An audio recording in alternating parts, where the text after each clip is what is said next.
5, 4, 3, 2, 1. Let's go. Diary of a Kidney Warrior podcast in partnership with Kidney Care UK, sharing faith, knowledge, hope, and love.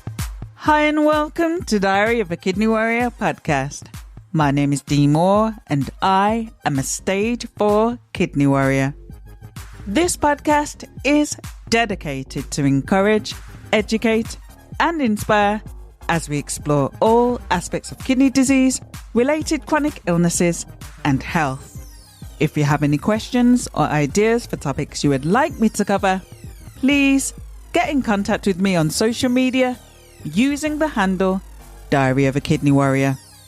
In today's episode, I am bringing you a kidney warrior story. Now, there's always something you can learn from someone's story, something that can bring inspiration and hope. My guest today from London, England is cybersecurity analyst Eric Douglin. Eric joins me to share his story of receiving a kidney donation from his wife Mandy and his work in paying it forward to help raise awareness of kidney donation. Hi and welcome to Diary of a Kidney Warrior, the podcast. How are you doing today, Eric? Very well, thank you. Bit hot, but it's all good. Thank you. So as everyone knows, I always love recording Kidney Warrior story interviews because, as I've said many times before, learning from somebody's lived experience, hearing their story and what they've learned, it's so empowering. And so I'm really looking forward to our interview today. So thank you again for joining me. Thank you for having me. So how did your kidney warrior journey begin and how were you diagnosed? It began in 2005. I just had some headaches, some nausea, didn't think much of it. And I went to the doctors and they checked my blood pressure. Said my blood pressure was quite high. Did a urine test and they said I had some protein leakage in my urine and it was nothing to worry about. But just to come back and get it checked out, just to make sure it didn't get any worse. And this went on for a few months and they said my blood pressure was getting higher and the leakage of my protein, there's more protein in my urine. So they were getting a bit concerned. And I was put on some medication just to manage that. And they said, if it got worse, I might need a kidney. But because I was quite young and quite fit at the time, it's highly unlikely that I would need a kidney, but just keep coming back and getting checked out. So this went on from about 2005 until I had the kidney transplant in 2010. But initially they said come annually. And then when the protein leakage got a bit more, they said, can you come every 6 months? Then when they said, can you come and get tested every 3 months? That was when it became a bit of a worry and a bit of a concern. And I think it was in 2009, they said my protein leakage was quite high and my kidney function had gone down to about 10%. And I would probably need a kidney. Well, I would need a kidney. So that's when it really hit home. So how was that for you at the time? You said that initially they said you had the protein leak and it wasn't anything to worry about, but over time it got progressively worse. And now you're at the point where they're saying, actually, you're in kidney failure now. What was going through your mind at that time? When they initially told me that in 2005, it was like they weren't talking to me. It's not going to happen to me because I didn't smoke, I didn't drink, I played football, I played basketball, I jogged. I had 4 children, so I was always active. So initially when they told me, it was like they were talking to somebody else. That doesn't happen to people like me. That happens to, Joe Blow down the street. But when they did initially say when they said I needed a kidney, and it was that diagnosis that my kidney is failing, there's no chance of it getting any better. I felt very angry. I'm not going to lie. I felt very angry with regards to, why me? As I said, I don't smoke, don't drink, keep myself fit and what have you. And when you sort of look around and you see people who are, not knocking anyone who's sort of smoking and drinking and are overweight and what have you, and they're fine. So initially I was very, very angry and quite resentful. Now I feel guilty feeling that way. But initially when I was told, that was my initial feeling, and it still didn't hit home. I still thought that there'd be some intervention, that I won't need a kidney. There was going to be something was going to happen, and it won't come to that. That was my initial thought. So there was some anger there and denial, which is an understandable part of that grieving process. I mean, recently we've had interviews about the grieving process of having a chronic illness, and anger is certainly a normal part of that. And just for anyone listening and for yourself, I think it's important that we recognize that that is a normal part of the process. And it's a very difficult thing to get a diagnosis of having a chronic illness. And so we need to normalize the fact that we have these reactions, because it's a life-changing thing. And from the point of diagnosis, your life is different. So I really think we need to normalize the fact that we were angry or we had difficulty in the beginning. And like I said, we definitely need to normalize that. So when you understandably felt angry, and it sounds like you were in a bit denial about having that diagnosis, given the fact that you lived such a healthy lifestyle, how did you move on from having those feelings? Was that something that took a short amount of time or a long amount of time, or are you still on that journey? Tell me about that. I'm not on the journey anymore. I was on the journey for a long time because, again, I initially thought, because I knew nothing about this, I thought, I've got to get a kidney. Where am I going to get one from? Who's going to give me a kidney? They said that my children couldn't really donate because the condition I had could be congenital. So if one of my children gave me a kidney, they may need one. And I didn't want to put my children through that anyway. I thought, that they probably would have donated, but I thought, no. So I was angry at that. And I was angry at having to put someone else through it. So the anger did take quite a while. I think it took me till after I had the transplant, because my wife, Mandy, donated. And I didn't want her to donate. When I came home and she said, I told her the diagnosis, and she said, I'll donate to you. And I said, no, because they said what the organ donor would have to go through, the invasive testing and what have you. And I didn't want her to donate. So I was still consumed with anger, even though I was in a better position than most people by having a donor, having someone who wanted to donate. A lot of people haven't got that, haven't been as lucky as me, or as fortunate as me. But I was still angry that someone else would have to go through the pain to help me.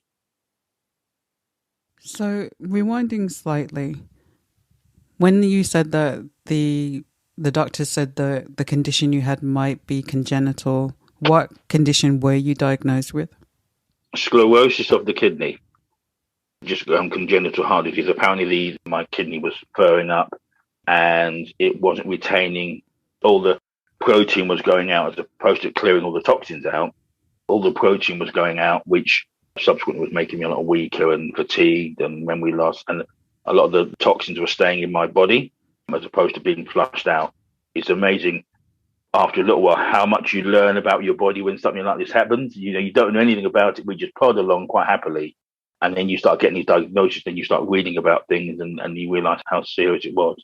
So it was sclerosis of the kidney, where the tubes were just filling up and the protein was just leaking straight out of my body and the toxins were staying in. So going back to your feelings of anger about your diagnosis and then being told that you needed a transplant. So you said that your wife stepped forward and said that she was willing to donate, and you still were feeling angry at that time. And anyone that's listened to any of the episodes, we know that it is an intense process of what a person who is, and as I call people who are living donors, I call them superheroes, what superheroes go through in order to donate. So you said that you were angry and you had difficulty around that. So how did you get to the point where the transplant was actually possible? Lots of testing and matching. My wife is white and I'm black. So we initially didn't think it would match because, again, we knew nothing about this and we thought it wouldn't be match anyway. And in a way, I was hoping it would be a match, but that's another story. So she had lots of testing and we had the tissue type testing, and we were basically, after all the testing, a perfect match, what they call a 2.2. So, our tissue typing would match very well. My wife, she was really happy. She was ecstatic and I wasn't. Again, I was happy in a way, but a bit disappointed, as I mentioned earlier, that she would have to go through what she would have to go through. But lots of testing, lots of visits to the hospital. We had to have the counselling as well, whereby we had to make sure that Mandy wasn't being coerced into doing anything, or I wasn't giving her any money. And we were both in a good mental state to do it as well. Sometimes, you're not in a good mental state. So Mandy had to be interviewed separately. I had to be interviewed. Then we got interviewed together, as well as the tissue typing and everything else. So it was a long process to make sure that Mandy was in the right frame of mind to do it. I was in the right frame of mind to receive the kidney. And then once that was all done, the tissue typing. And that was a match. So was it the actual process of the workup process that helped you actually come to terms in your own mind of receiving the kidney? It did. I think it brought my wife and I closer together as well. I think there was that realization after a little while that if I didn't get the kidney, they explained about dialysis. And the options were either going on dialysis until a cadaver kidney, someone who died could donate a kidney, which was probably unlikely. In black, we haven't got many donors. So I think the realization of the options were going on dialysis or deteriorating a lot or having a kidney.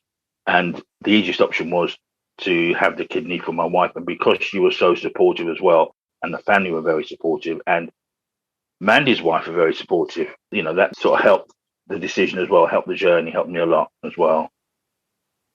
So how was the actual transplant operation? How did that go? It went really well. January 15th, 2010 went really well. The lead up was very, very, very scary. But again, what helped us is we both worked for the same company, and the company were very supportive. So once we knew that we had to have 3 months off, at least to have it done, and the company went, right, there you go, you can go and have your 3 months off. Don't worry about anything. So that helped a lot.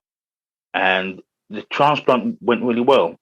The only concern I had was because when we were in Guy's Hospital, they took Mandy down first to the transplant just to have her kidney taken out. And that was the worst part, because they brought her to me in the morning and, we had a little chat and had a little goodbye. But then when they wheeled her off to have the transplant, I think that was the worst part, because there's about 4 hours between Mandy giving the kidney and me going down. So I had 4 hours to think. I'm thinking, I hope nothing goes wrong. I hope she's okay. And that was the hardest part. But the transplant went really well, apart from, I think, they said because Mandy's kidney was so strong, when they put it into my system, it gave me a bit of a jolt, apparently because my kidney was so weak and Mandy's kidney was so strong that it released enzymes as if I had a heart attack. So they initially thought I had a heart they initially thought I had a heart attack when they put the kidney in, because it was such a strong kidney and such a jolt to the system. I was in intensive care when I woke up, with very sort of ill people around me. It's really intense situation, waking up and you're just sitting there. They said, "Look, Eric, you're in intensive care. This is what's happened. They basically told me I had a heart attack." Something, oh great, what else can go wrong? But my main initial thought was, Mandy. I'm thinking, I'm in intensive care. How is she? And she was told not to come down and see me. We were told not to have any visitors at all. They said that beforehand, don't have any visitors because you're going to be in a right state, so don't have any visitors for at least 24 hours. So I was very alone initially until the morning after having the transplant. My mother turned up in intensive care, she was 70-old at the time, not very mobile. And there she was walking through intensive care, said, "I want to see my son." And she said to me, "Son, you're looking really good. You look, it's the best I've seen you look." And that's what made me think how ill I was when my mum saw me with the tubes and wires and everything else in intensive care, and she said, "Eric, you look really, really good." And that sort of made me think, wow, I must have been really ill. That is quite something for your mum to visit you in intensive care, and she's saying that you look really good and you're got tubes everywhere and in intensive care, and yet she's saying that you look good. Well, typical West Indian mother, she sort of stood there, "Eric, you're looking good, man, you're looking good." I was lying there thinking, I don't feel good, but bless her. But that was seeing, because my mum went and saw Mandy first in intensive care. They both came down together. And again, Mandy wasn't that great. She was on a little drip. And they both came down. But that was fantastic to see. And that gave me a bit of a lift. But the shock of waking up in intensive care, being told you had a heart attack. But apart from that, touch wood, it's all been good. So what difference has that amazing gift that you received from your wife, what difference has it made to your life? It's made me appreciate things a lot more. And it made me look at the silly things that used to wind me up and think how insignificant they are. Silly things before I had the transplant. This is really silly. I support Arsenal Football Club for my sins. And when they used to lose, that's what they when they used to lose, I used to get quite annoyed. Oh, they're rubbish. But now things I don't care. If they lose, they lose. And it's made me appreciate my family a lot more and my life in general. Because since I've had the transplant, we've had, I think it's 4 grandchildren, which I probably wouldn't have seen. And we had one born on Sunday. Oh, congratulations. Thank you. My 7th grandchild was born on Sunday. Oh. So things like that, it really puts things into perspective, how grateful I am to be around, and my kids can go, "Hi, your granddad," and share birthdays with them. And back in April, I walked my daughter down the aisle. I probably wouldn't have done that without the kidney transplant. So it really puts things into perspective how fortunate I am and how grateful I am to Mandy for giving me the kidney. Just one thing that I'd like to add, you may touch on later on, is I think people need to understand that kidney transplant isn't actually a cure, it's a treatment. So I still have to take loads of immunosuppressant drugs, steroids. If I miss a certain dose of my medication, it can have a detrimental impact. So although I've got the transplant and it's working well, it still has to be treated by lots of medication. It really is wonderful to hear you say the positive difference that it's made to your life. I mean, seeing your grandchildren, walking your daughter down the aisle, I mean, that's priceless. That is so touching and so good to hear. And although there are challenges having to take the immunosuppressants and the steroids, this, that, and the other, would you say that ultimately the good outweighs the bad? Oh, definitely. Yeah, it's a very small price to pay. To get up in the morning, take some drugs, a very, very small price to pay. And it puts it into perspective sometimes when I go back to guys for my, I go to guys every 4 months for my checks. And there's still some people there, a couple of people there who are still waiting for a transplant when I went there. And they're on dialysis now. So it's a real eye-opener, and I think how lucky I didn't have to wait for a donor. I didn't have to go on dialysis. I went straight in and the kidney basically worked straight away. So I'm very, very fortunate. So taking a few pills, it's very small price to pay. And what difference has the transplant made to your everyday life in terms of how you feel? I feel a lot more energized. As I mentioned earlier, when my mum said to me, "You look really well." Before the transplant, I looked at some old pictures before I had the transplant, and my colour was just grey. I was really, really grey. My eyes were really puffy. I was very, very tired, and I've been told something because of the toxins flowing around my body, it affected my concentration. I work. I'm basically like an auditor, so I do lots of auditing work for a financial company. And my work was terrible. I should write reports, give them to my boss to review, and he'd come back and go, "Why have you put that in there? And why have you duplicated that word? And I didn't realise it at the time. I thought I was fine. And I got this work back. I'm going, who did this? But it's only since I've had the transplant, and I look back at it now and think, I was very close to being sacked at one stage because I didn't realise how poorly my work had become. Because one, I was very tired. And 2, the toxins were affecting my system, and apparently they affect your concentration, everything like that. So, it's a real eye-opener that I'm not as tired anymore. My skin colour is a lot better. I feel a lot happier. I think I was going through probably a bout of depression. I didn't even know, because I felt very down when I was going through the kidney journey. And when they told me I needed the transplant, I was very down, very down. I used to fall asleep. I would be sitting watching the TV with Mandy, and she'd be talking to me, and next thing I'd be asleep. Just chatting to me at 7 o'clock, and next thing I'm waking up at 11 o'clock with a blanket on me. And I just apparently fall asleep like that. So things like that, you look back and think, wow, that was really, a real shock that I didn't know how far I had fallen until I had the transplant. So you mentioned that when you were first picked up in 2005, that you were having like your yearly checkups, and obviously then it increased and you were going more frequently, and so they were able to see the decline in your kidney function. Yeah. And without trying to sound stereotypical, men quite often don't get themselves checked out, and for whatever reason, whether it's fear, etc., etc. So you're unusual in the sense that you actually were going to your appointments and getting yourself checked out, and it's really good that you did, because if you hadn't, it wouldn't have been picked up, and maybe you wouldn't be in the position that you're in right now. So speaking as a man, and for the men that are listening, especially, we're going to speak specifically to the men at this point.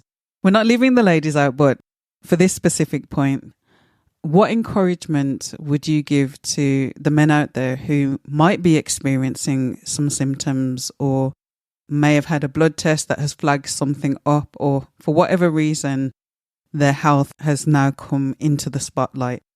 What advice would you give to them in terms of their health and getting themselves checked out?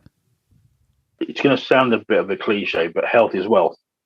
Without your health, you have nothing. And, for a long time, although I used to go to the checks, I was in denial. Every time I went there, and they said, it's getting worse and worse and worse. I was like, they're not talking to me. They are talking to you. They're talking to us. If a doctor is saying there was something wrong with you, they are the experts. Get it checked out. Make sure it's monitored. If they give you medication, take the medication. Whatever it may well be, follow what the doctor says. Because all we have got, men, anyone, is our health. If I took the decision of going to get checked out and they said that your kidneys failing, whatever, or you've got protein in your urine, I thought, that's not serious. I never went back. I wouldn't be here today. I probably wouldn't be here today. And the ironic thing is, when I first went to get the checkups, I lived in Sussex, and then I moved up to London, and I didn't tell my doctors, and I had to go. I think I went with something totally different than one of the doctors up here, and they found me, and they said, we've been looking for you for about a year because your kidneys failing. So in between that time of leaving Sussex and coming to London, I missed out a year of appointments to get checked out. And it's when they checked me again, they said, look, it's got quite bad in that space of time. So again, health is wealth. Without your health, you have nothing. And again, I couldn't see my grandchildren. I wouldn't walk my daughter down the aisle. Things like that. Don't let a bit of pride, not necessarily pride, but ignorance, pride, whatever we want to call it, ego, ruin our futures. Thank you. So, are there any myths about kidney disease that you would like to debunk? Kidney disease, it can affect anyone. It doesn't matter how your age, your ethnicity, your health status, if you're a sportsman, what have you, it can affect anyone. And there's no real, I think people think that if you drink too much or you have too much salt or your diet, it doesn't matter. Some of the most famous sports people in the world have had kidney disease, and your body will just attack itself. I asked the question repeatedly to consultants, why me? And they said, there's no reason. There's no rhyme, no reason for it. In some cases, there are people who have too much salt in their diet or what have you. But in some cases, it's just the body just decides to attack itself, and there's no rhyme, no reason for it. That's one of the myths. And one thing that they have mentioned, I have heard that kidney disease, if there's something wrong with the system, sometimes kidney disease will affect black people more so. If there's high blood pressure, will affect white people with their hearts more so, and black people with their kidneys. So that's one of the things I have heard. But one of the myths I'll definitely dispel, it can impact anybody, no matter who you are, what you do, age, ethnicity, sex, anything. Can impact anyone. And what advice would you give to somebody who has been recently diagnosed with kidney disease?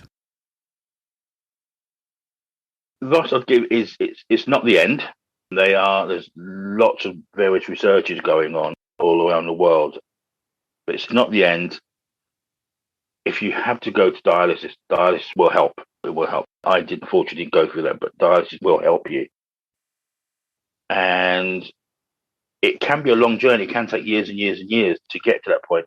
But discuss it with your family. Once people are diagnosed, talk to your family. don't sort of shelter yourself and not speak. Because once you speak to your family and open up to them, they can be supportive. And some people may even say, look, if it does get to that point that you need a kidney transplant, I'm there. So you can plan ahead of time.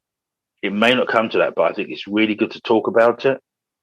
It's the best advice you give. Talk to your family, talk to your friend, so it's out in the open. So if something does happen, you've got a bit of a safety net. As I said, I was very, very fortunate, but I didn't tell my wife about my diagnosis until they said, you need a kidney. Every time I went to the doctors and they said, how are you? Yeah, I'm fine, cool. Until they said, bang, you're there. So if I had spoken to her a lot earlier, we could have both been on the journey together. So I think it's very important to share. Thank you. What advice would you give to the family and friends of somebody living with kidney disease? Again, listen to them and also possibly get yourself checked out. I'm not saying that people will be impacted, but just go and get a blood test or get a urine test just to be on the safe side. It doesn't hurt at all. And I would say research as well. Just, if someone says to you, look, I've got kidney disease, may well be in the very early stages, just again, have a read up about it and understand it, what it can do and how it can impact people. Because I knew nothing about kidney disease until, it happened to me. And again, I didn't talk to my family that much. So again, when I said I had to have a kidney, they were shocked and they were panicked. Again, just once someone tells you, research yourself, find out about it yourself, so you've got a better understanding of what will come further down the line. Thank you. So I know that you've paid it forward in terms of kidney health advocacy. So tell me about the work that you're doing. I've got a blog, I write a blog, and I share some of my stories on there. I'm quite active on some of the social media sites as well, whereby, I share stories, and I work with various charities, sharing my stories and doing presentations and guest speaking and public speaking for lots of charities, sharing my story. And I'm a member of a group called Gift of Living Donation, where that's a Black advocacy group, and they're trying to raise awareness for Black donors because our numbers are very low. People from the Black community donate are very low, but Black people requiring kidneys are one of the highest in the UK. So we've got a big disparity. So I'm a member of Gift of Living Donation group. I'm what we call a peer-to-peer educator. So if someone is going to have a kidney, I speak to them, or if someone wants to donate a kidney, I speak and I share my story as well. That's really amazing. I always say when something bad happens that something good must come out of it. And it's really heartwarming to see that you are paying it forward and helping others. And Gold, we're very familiar with Gold on the podcast. We've interviewed Della from Gold, and we've interviewed Richie as well, who works with Gold. Yeah, and, so I'm really glad to hear that you're helping and supporting others. So you touched on an issue that has come up many times in terms of Black donors coming forward, because, as you said, there is a disparity between the numbers of kidneys needed to the kidneys that are available. And as we know, it's easier, not impossible, because you can donate to someone from a different ethnicity, and your story proves that to be so. But it's easier to tissue match to somebody who is from the same ethnicity. So my next question really is, what advice or what encouragement would you give to somebody from the Black community in terms of raising the number of donors coming forward from the Black community, whether that's living donation or deceased donation? What encouragement would you give to somebody who might be considering, or maybe they have a family member or a friend who's in need of a kidney, or maybe they're considering in terms of deceased donation after the past, what's going to happen in terms of preparing their family? Because as we know, the law has changed. Everyone's in until opted out. The family can go against that decision even now. Yeah. So what advice or what encouragement would you give to somebody in regards to donation? What I would always try and say is, it could be you. It could be a member of your family who needs a kidney. So if you're willing to receive a kidney, you should be willing to give. It's very easy to say that, and I understand there are some sort of there are some issues sometimes with religion and what have you. But if you're willing to receive one, you should be willing to give a kidney. And it's very easy for me to say my position because I've had one. But I think I would have been the same regardless.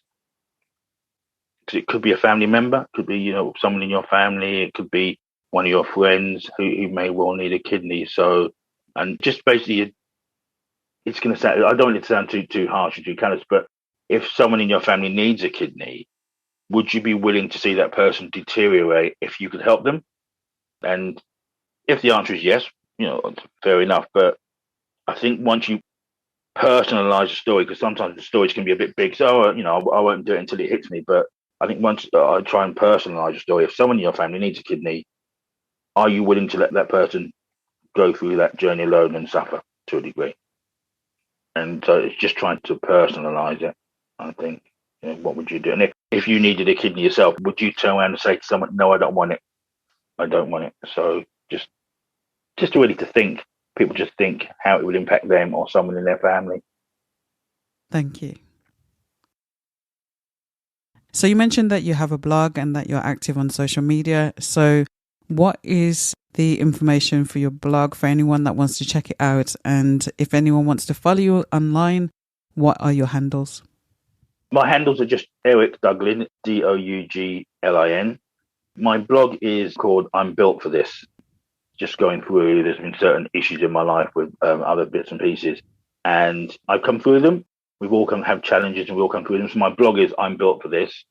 And I also host a basketball tournament, which raises awareness and funds for kidney charities.